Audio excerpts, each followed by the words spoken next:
நீங்க எவ்வளவு வேணும்னாலும் அறிவாளியா இருங்க, எவ்வளவு வேணும்னாலும் பலசாலியா இருங்க. ஆனா ஆணவம்ங்கிற குணத்தை மட்டும் உங்ககிட்ட ஆண்டவே விடாதீங்க. மீறினா மீறினா உங்க எதிரிக்கு உங்களை வீழ்த்துறதுக்கான முதல் ஆயுதமா அந்த ஆணவம் தான் அமையும். அதை சொல்ற மாதிரியான ஒரு கதையை தான் இன்னைக்கு நம்ம பார்க்க போறோம். வணக்கம் and welcome to apple box. உங்க கூட பேசிட்டு இருக்கிறது சபரி.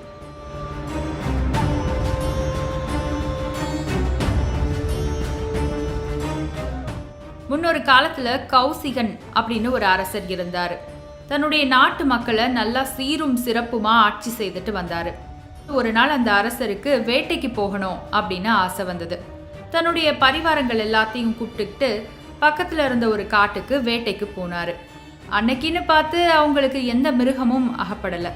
ரொம்ப நேரமானதுனால பசியும் அதிகமாயிருச்சு. சாப்பிட ஏதாவது கிடைக்காதா அப்படின்னு தேடி பார்த்தப்போ ரொம்ப தொலைவில் ஒரு ஆசிரமம் கண்ணில் பட்டுச்சு. அது வசிஷ்ட முனிவருடைய ஆசிரமம். இந்த வசிஷ்ட முனிவருங்கிறவர் ரொம்ப அன்பான ஒரு முனிவர். தங்கிட்ட வர்ற எல்லாருக்குமே ரொம்ப உதவிகள் செய்கிற ஒரு முனிவர். அதனால அவர்கிட்டயே உதவி கேட்கலாம் அப்படின்னு முடிவு செய்தாரு அரசர் கௌசிகன். தன்னுடைய பரிவாரங்களை கூப்பிட்டுக்கிட்டு வசிஷ்ட முனிவருடைய ஆசிரமத்துக்கும் போனாரு. வசிஷ்ட முனிவர் எப்பவும் போல தன்னோட ஆசிரமத்துக்கு வந்தவங்களெல்லாம் இன்முகத்தோடு வரவேற்று அவங்க எல்லாரையும் சாப்பிட சொன்னாரு. இந்த நடு காட்டுல அப்படி என்ன சிறப்பான உணவு கிடைச்சிட முடியும், ஏதாவது சாதாரண சாப்பாடாக தான் இருக்கும் அப்படின்னு நினச்சிட்டு சாப்பிட உட்கார்ந்த அத்தனை பேருக்கும் ஒரு பெரிய அதிர்ச்சி. ஏன்னா அவங்களுக்காக அங்கே ஒரு பெரிய விருந்தே ஏற்பாடு செய்யப்பட்டிருந்தது. அதையெல்லாம் பார்த்து ரொம்ப சந்தோஷப்பட்ட கௌசிக மன்னர் வசிஷ்ட முனிவரை அப்படியே பாராட்டி தள்ளிட்டாரு. இந்த அளவுக்கு சுவையான சாப்பாடை நான் என்னோட அரண்மனையில் கூட சாப்பிட்டது கிடையாது. அது எப்படி முனிவரே, இந்த காட்டில் இருக்கிற ஆசிரமத்தில் இத்தனை பேருக்கும் உணவு சமைக்க உங்களால் முடிஞ்சுது, ஏதாவது மந்திரம் கிந்திரம் வச்சிருக்கீங்களா அப்படின்னு வசிஷ்ட முனிவர்கிட்ட கேட்கவும் செஞ்சாரு. மெல்லிசா புன்னகைச்ச வசிஷ்ட முனிவர் இந்த பாராட்டு எதையுமே ஏத்துக்கல.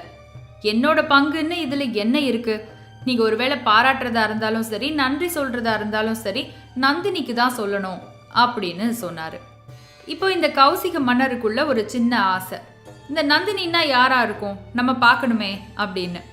மன்னர் வசிஷ்ட முனிவர்கிட்ட தன்னுடைய ஆசையை வெளிப்படுத்தவும் முனிவரே நந்தினியை பார்க்கறதுக்காக அவரை கூட்டிட்டு போனாரு. அங்க போய் பார்த்தா நந்தினிங்கிறது மனித தலை கொண்ட ஒரு பசு. ஆமாங்க, இந்த இந்திர லோகத்துல காமதேனுன்னு ஒரு பசு இருக்கும்ல, யார் எதை கேட்டாலும் தருமே, அந்த அற்புத காமதேனுவுடைய மகள் தான் இந்த நந்தினி. நந்தினியும் தன்னுடைய தாயான காமதேனுவ மாதிரி எதை கேட்டாலும் கொடுக்கக்கூடிய வல்லமை வாய்ந்த ஒரு பசு. இந்த மாதிரியான ஒரு பசு சுயநலமில்லாத ஒரு முனிவர்கிட்ட இருந்தா நல்லா இருக்குமே அப்படிங்கிற காரணத்துக்காக இந்திரனே வசிஷ்ட முனிவர்கிட்ட நந்தினியை கொடுத்திருப்பாரு. வசிஷ்ட முனிவரும் இந்திரன் நினைச்ச மாதிரி சுயநலம் இல்லாம வர போறவங்களுக்கெல்லாம் இந்த நந்தினியை வச்சு சாப்பாடு போட்டுட்டு அவ தந்த அற்புதமான பொருட்களை வச்சு யாகங்களும் நடத்திட்டு வந்தாரு. இப்போ இந்த நந்தினியை கௌசிக மன்னர்கிட்ட காட்டிட்டு அவளோட சிறப்புகளை எல்லாம் சொல்லவும் கௌசிக மன்னருக்கு ஒரு விபரீத எண்ணம் தோணிடுச்சு.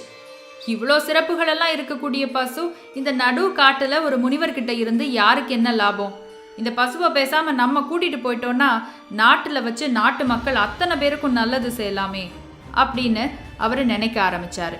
வசிஷ்ட முனிவர்கிட்டயே நந்தினி பசுவை என்கிட்ட கொடுங்க அப்படின்னு கேட்டாரு.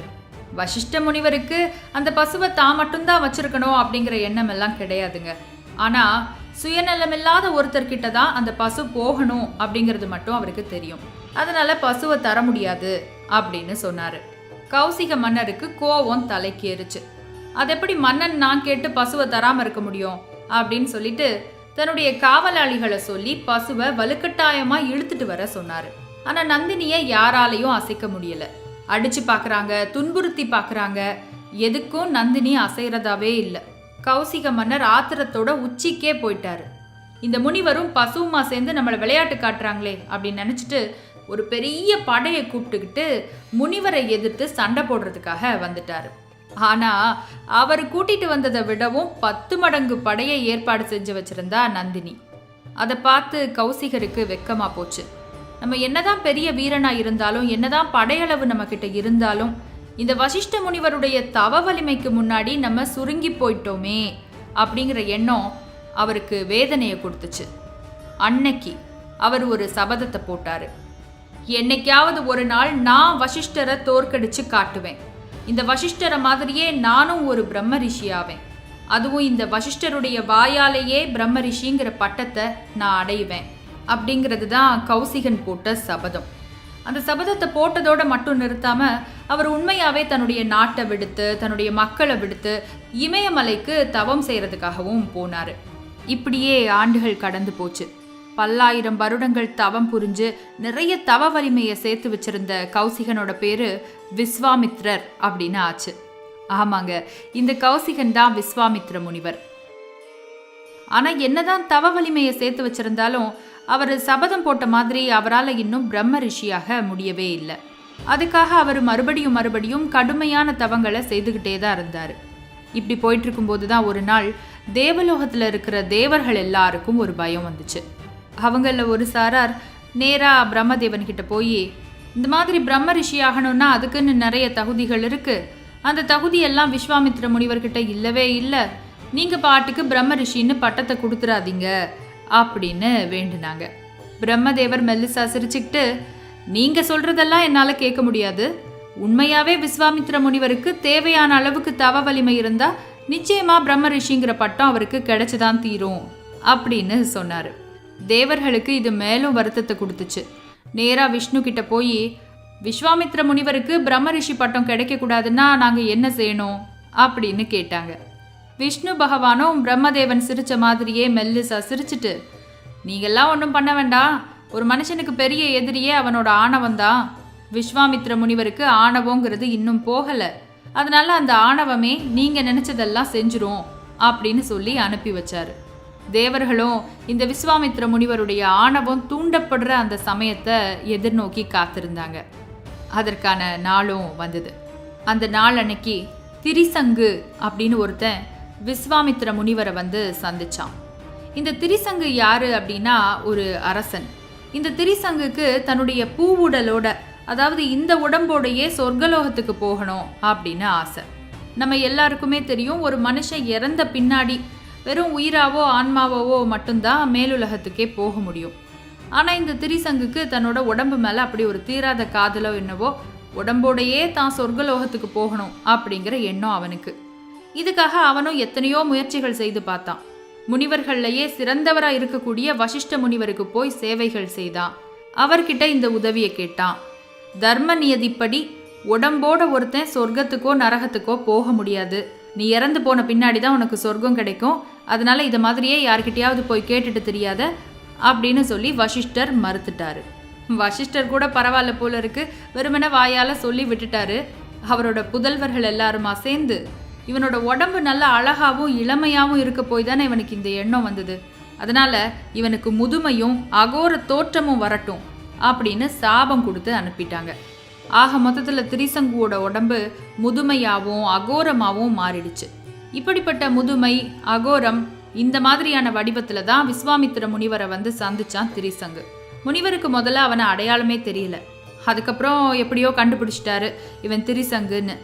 ஆமாம், நீ தானே பஞ்ச காலத்தில் என்னோட மனைவி பிள்ளைகளுக்கெல்லாம் உதவி செய்தது, நீ ஒரு காலத்தில் எவ்வளோ அழகாக இருந்த, இப்போ உனக்கு என்ன ஆச்சு அப்படின்னு திரிசங்கு கிட்ட கேட்டாரு. திரிசங்கு நடந்த எல்லாத்தையும் சொன்னான்.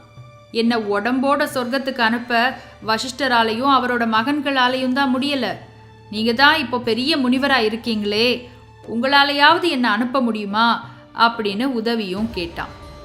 ஏற்கனவே விஸ்வாமித்திர முனிவருக்கும் வசிஷ்டருக்கும் ஆகாது, வசிஷ்டரால் முடியாததை தாம் பண்ணி காட்டணும் அப்படிங்கிற எண்ணம் ஒரு பக்கம், பஞ்ச காலத்தில் தன்னுடைய குடும்பத்துக்கு உதவி செய்த இந்த திரிசங்குவுக்கு நன்றி கடனை திருப்பி செலுத்தணும் அப்படிங்கிற எண்ணம் இன்னொரு பக்கம். திரிசங்குவை உடம்போட சொர்க்கத்துக்கு அனுப்பியே தீர்றது அப்படின்னு முடிவு செய்தாரு விஸ்வாமித்ரர். தன்னுடைய தவ வலிமையினால உடம்போடையே அவனை சொர்க்கத்துக்கு அனுப்புனாரு. ஆனாலும் வாசல் வரைக்கும் அனுப்பின அவரால் அவனை உள்ள அனுப்ப முடியலை. வாசல்ல நுழைய முடியாம நின்ன திரிசங்குவையும் அவனை அனுப்புறதுக்கு முயற்சி செய்த விஸ்வாமித்திரரையும் பார்த்து தேவலோகம் மொத்தமும் கை கொட்டி சிரிச்சுது. இது விஸ்வாமித்திரருக்கு இன்னும் கோபத்தை ஏற்படுத்துச்சு. முனிவர்கள் அப்படிங்கிறவங்க எல்லா உணர்ச்சிகளையும் அடக்கித்தான் தவமே செய்வாங்க. அந்த மாதிரி உணர்ச்சிகளை எல்லாம் அடக்கி தவம் செய்து வலிமை சேர்த்து வச்சிருந்த விஸ்வாமித்திரருக்கு அந்த இடத்துல ஆணவம்ங்கிற உணர்ச்சி அதிகமாச்சு. தன்னுடைய தவ வலிமைக்கு முன்னாடி எதுவுமே பெருசு கிடையாது, தன்னால் முடியாதது எதுவுமே கிடையாது அப்படிங்கிறத தேவர்களுக்கு காட்டணும்னு அவர் முடிவு செய்தார். யார் சொன்னது திரிசங்குவுக்கு சொர்க்கம் கிடையாதுன்னு, அவனுக்காக நானே ஒரு சொர்க்கத்தை உருவாக்குறேன் அப்படின்னு சொல்லி பல்லாயிரம் வருடங்களாக தான் சேர்த்து வச்சிருந்த தவ வலிமை அத்தனையையும் சேர்த்து ஒரு பெரிய சொர்க்கலோகத்தையே உருவாக்கி கொடுத்தாரு விஸ்வாமித்ரர். அந்த சொர்க்கலோகத்தில் திரிசங்குவும் உடம்போட போய் சேர்ந்துட்டான்.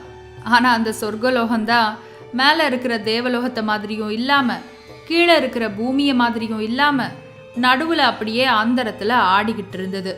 அந்த சொர்க்கத்துக்கு பேரு தாங்க திரிசங்கு சொர்க்கம். இப்போ இந்த திரிசங்கு சொர்க்கமெல்லாம் உருவாக்கி முடிச்ச பின்னாடி தான் விஸ்வாமித்திரருக்கு சுயநினைவே வந்துச்சு. அப்போதான் அவருக்கு தான் அத்தனை வருஷங்கள் சேர்த்து வச்சிருந்த தவ வலிமையையும் இழந்து தாம் மறுபடியும் தன்னுடைய ஆரம்ப நிலைக்கே வந்தது புரிஞ்சுது. மேலும் தன்னுடைய ஆணவமே தன்னுடைய எதிரிகளுக்கு ஆயுதமாக அமைஞ்சதை நினச்சி அவர் வெட்கி தலை குனிஞ்சு நின்னார். இதை தாங்க இந்த கதை ஆரம்பிக்கும் போதே சொன்னேன். நீங்கள் எவ்வளோ பெரிய அறிவாளியாக வேணாலும் இருங்க, எவ்வளோ பெரிய பலசாலியாக வேணாலும் இருங்க, ஆனால் ஆணவம்ங்கிற குணத்தை மட்டும் அண்டவே விட்டுறாதீங்க. ஏன்னா உங்களுடைய ஆணவம் தான் உங்களுடைய எதிரிகளுக்கு முதல் ஆயுதம். இந்த கதை இதை உங்களுக்கு உணர்த்தியிருக்கும் அப்படின்னு நினைக்கிறேன். இந்த விஸ்வாமித்ர முனிவர் பிரம்ம ரிஷி பட்டத்தை வாங்கிறதுக்கு முன்னாடி இவருக்கு நிறைய சோதனைகள் வருங்க. அந்த ஒவ்வொரு சோதனையுமே நம்மக்கிட்ட இருக்கக்கூடாத ஒவ்வொரு குணத்தை ரொம்ப அழகாக சொல்லும். அதெல்லாம் நான் உங்களுக்கு அடுத்த வாரம் சொல்கிறேன். மறக்காமல் சப்ஸ்கிரைப் பண்ணிவிட்டு தொடர்ந்து இணைந்துருங்க. அது மாதிரி ராமாயணத்தில் உள்ள கிளைக்கதைகள், மகாபாரதத்தில் உள்ள கிளைக்கதைகள் நம்ம சேனலில் நம்ம ஏற்கனவே நிறைய போட்டிருக்கோம். கீழே பிளேலிஸ்டோட லிங்க் கொடுக்குறேன். உங்களுக்கு நேரம் கிடைக்கும்போது அதையும் எடுத்து பாருங்கள். இன்னொரு நாள் இன்னொரு கதையோட மறுபடியும் சந்திக்கலாம். அதுவரை உங்களிடமிருந்து விடைபெறுவது சபரி. நன்றி, வணக்கம்.